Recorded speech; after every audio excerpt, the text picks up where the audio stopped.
Hello guy, kano kandi dutangiriye muri iyi application bita Bunge, ariko nyine igira website nyine ni Bunge VIP nyine. Umuntu urashaka kuyijoininga ari buze kugenda wari buze kunsaba link nyine ndaza kuyimuha. Nyine ino boro iri gutanga amafaranga kabisa. Ubu kano kanjye ureba kuri balance yanjye kandi nanabikuje mfiteho 443 nyine. Ubwo uyu munsi ninjije amafaranga 368. Reka nkwereke aho nabikuje nyine. Uko nabikuje uraza hano kuri withdraw nkandeho, nimara gukandaho urabona kuri balance yanjye n'iki ndahita nza hano kuri record, nkande kuri record. Urabona aya ngaya ya mbere byaranze nyine, ntabwo nashaka kubikuza icyo gihe, ariko dore aya ngaya nyine urabona yabaye successful.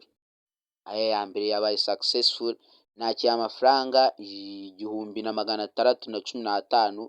Urumva nyine nari requestinze kubikura 1900, noneho bo bakuraho 15% nyine y'umusoro, kuko nyine urumva irishyura baba barayamaye. Nawe kandi urabyibonera yuko yabaye successful nyine tu. Payment success mwene byakunze tu nyine. Noneho gukoramo amafaranga nta n'ibidanje birimo. Gukoramo amafaranga ukimara kwiyandikisha ukoresheje iyo link naza kuguha ndaguha, urabona yaba nyine muri video description cyangwa se muri comment. Uriyandikisha, wamara kwiyandikisha ukaza hano kuri product.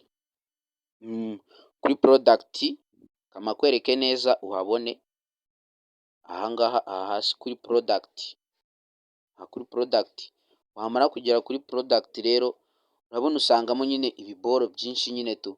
Ugura ahantu henshi nyine bitewe n'ayo ufiteho nyine. Ukigeraho nyine baguha amafaranga 500 ukaba wayashora byibuze kuri iyi business nyine. Mu minsi 3 bakaguha 1000 gusa, ariko nyine ahangaha ntabwo ayangaya 1000 wahita uyabikuza. Nicyo kintu cy'inyuma, uyabikuza ariko wamaze gushora byibuze wamaze gushora kuri iyi ngiyi ya 5, kuko ubu nanjye urabona ayo maze kwinjizamo muri iyi business nubwo amwe nayabikuje, ariyo mpamvu utabonye kuri balance. Dore ni aya ngaya nyine total income nyine ni aya ngaya 2100, kandi mazeho iminsi igera kuri 4. Urahita unayibona hano mo imbere rwose. Kugira ngo product naguze iri kunyinjiriza yamaye uyu munsi 300, naguze iya 3500. Ubutaha ninshaka nzagura n'iy'umunani. Byose ni ubushake bwanjye nyine tu. Njyewe icyo nakora ni ukuza hano kuri my product. Kuri my product urabona ko nyine iyi ngiyi rwose maze iminsi 4 kandi zamara iminsi 60. Nyuma y'iminsi 60 urumva amafaranga nzaninjije agera mu 20,000, kandi nta kintu nkora ari ukuza nkikandira gusa nyine tu. Ikindi noneho ubundi buryo ubonamo amafaranga, buri munsi uraza ukajya hano handitse check in. Iyo uhakanze baguha amafaranga hagati ya 20 na 30 nyine, biterwa nawe baguha.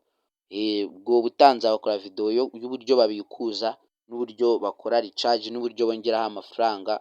Gusa ariko unashaka uburyo bakora recharge nabwo wanyandikira kuri WhatsApp cyangwa se nyine ukambaza, nahita nkusubiza kabisa. Ibintu ni ibitamu. Ino bari gutanga amafaranga, njye nabikuje no muri message rwose birimo pe, naho nanabikwereka rwose. Naho reka nze mbibereke. Dore ngaha muri message ndahageze nyine. Dore aya mafaranga nakiye nyine nabibabwiyeho yuko nyine nabikuje 1900, ahangeraho aba 1615. Dore ngaya nayakiriye uyu munsi, nta nubwo ari kera, yahise angeraho hashize iminota 13 nibwo amafaranga yarangizeho nyimara gukora request ya withdraw.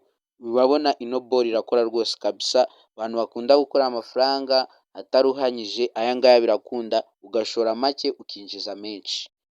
Sawa nyine, ciao tuhure mu izindi video nyine. Munansaba video mushaka ko mbakorera nawe ndayibakorera nta bidanje.